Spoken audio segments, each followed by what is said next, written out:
Right, thank you so much for that, Teacher Dexter. By the way, class, I am Teacher Jen. And now, we're going to proceed to our discussion about epithets. But before that, I want to know your idea about epithets. Now, class, what do you mean by epithet? Anyone from the class? Alright, fantastic. Now, according to Merriam-Webster Dictionary, an epithet is a characterizing word or phrase accompanying or occurring in place of the name of a person or thing.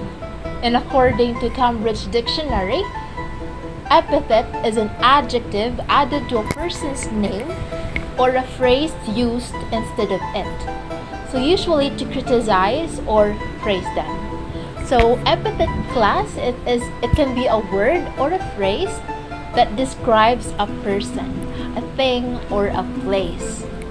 And that is according to Cambridge Dictionary. Now, epithet, it derives from the Greek term epithon, meaning added.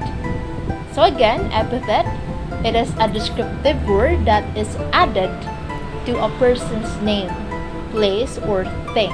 Now, epithets class, it can be considered as a nickname, by name, or descriptive for something or someone.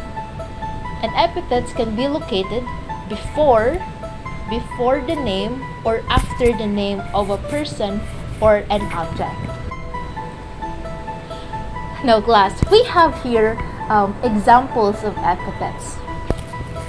Here we have Captain Someday, Jacob Holland, Seaweed Brain, Percy Jackson, Moana of Motunoi, The Star-Crossed Lover, Romeo and Juliet, Alexander the Great, Robin Hood, the Prince of Thieves, Cebu City, the Queen of South.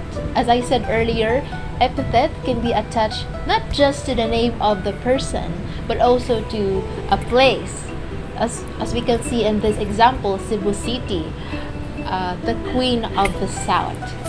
And the last example, Philippines, the Pearl of the Orient Sea. And in writing the Hector's Farewell, Homer makes use of epithets to provide vivid or clear descriptions about characters in the Hector's Farewell. Now class, let's identify and find the epithets that Homer used in describing the characters in the Hector's Farewell. Are you ready? And now let's read this part of Hector's Farewell and let's figure out the epithet or epithets used in this part of Hector's Farewell. Okay? Now let's read. And Hector turned and left. He came to his house but did not find White-armed Andromache there. Now class, what is or what are the epithets that you can find in this part of Hector's Farewell? Anyone? Alright, very good. So the epithet here is White-armed Andromache. The epithet is white-armed. Very good. White-armed Andromache. So white-armed, this epithet is used to describe Andromache. And now, why do you think the word white-armed is used to describe Andromache? Alright, very good. It is because Andromache is perceived as fair, as a person or as a lady with fair or white skin. That's why the epithet used to vividly describe Andromache is white-armed Andromache. Okay, next, now let's identify the epithet here. Okay, let's read. His daughter was wed to bronze-helmeted Hector.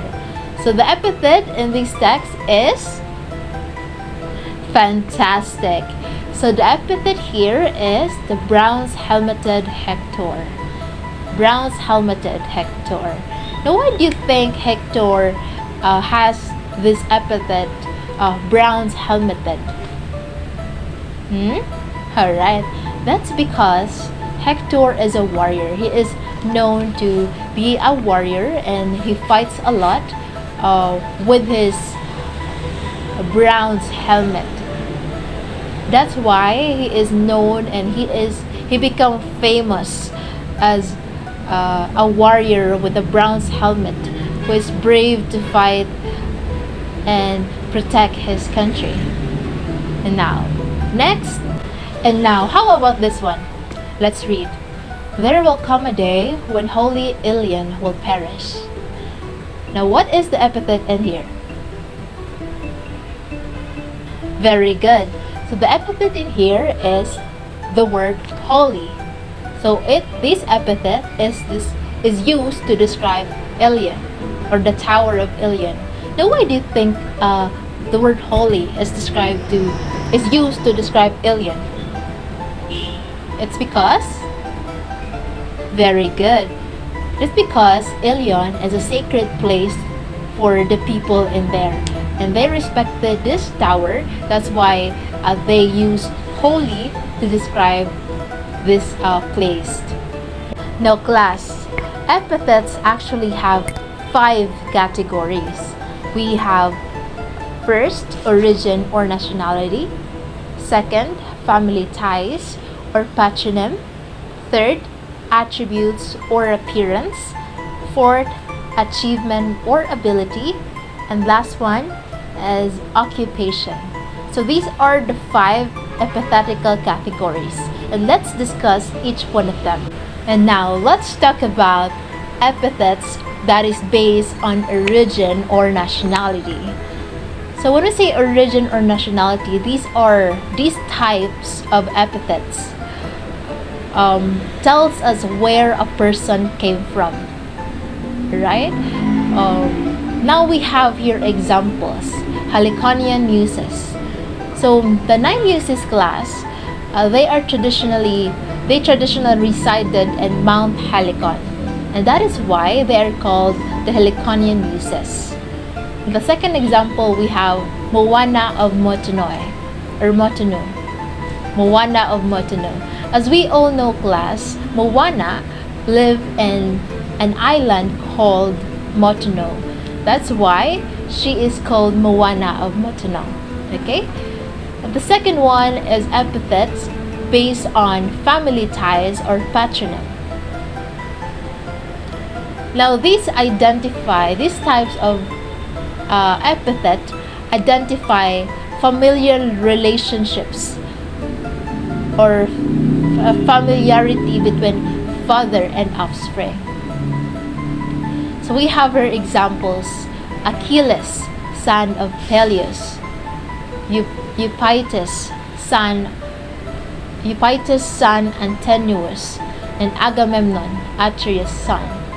Right. In the third one, we have epithets based on attributes or appearance. So here, these types of epithets are used when describing either physical characteristics or personality traits. So for example, we have white arm Andromache. So as I said earlier, Andromache has a fair white skin, and that is her physical attribute or appearance. Alright, and the next one, the next category, we have achievement or ability. So these types of epithets class, it reminds people of a person's achievements or abilities. For example, we have Hermes, slayer of Argus. So Hermes is known for his achievement of slaying a multiple-eyed giant, which is Argus. That's why that explains these epithets. And the next example, Mentis, lord of Paphians. And another examples, Zeus, who gathers clouds. And the next category, we have occupation. And these type of epithets tells us what a person do or what's their occupation. We have here examples. Artemis the huntress. We all know Artemis is the god of hunt, And what she do is she hunt. And then Aristotle, the philosopher. So Aristotle, if not the most known, Aristotle is one of the famous philosopher, right? So that explains this epithet, Aristotle the philosopher. So again, epithets are used in many ways, such as for providing vivid description, highlighting a descriptive nickname, or filling out verse requirements in poetry. And epithets can refer to origin or nationality, family ties, personal attributes or appearance, achievement or ability, and occupation. Now, do you have any questions before we proceed to our activity? Now, it seems like you are really ready to take our quiz for today. Are you ready? Alright. Now for the quiz, we will give you 15 minutes to do that. And yes, thank you so much, class, for actively participating in our class today. And I hope that you would really able to apply what you have learned today in your future endeavors. Bye for now and enjoy the rest of the day.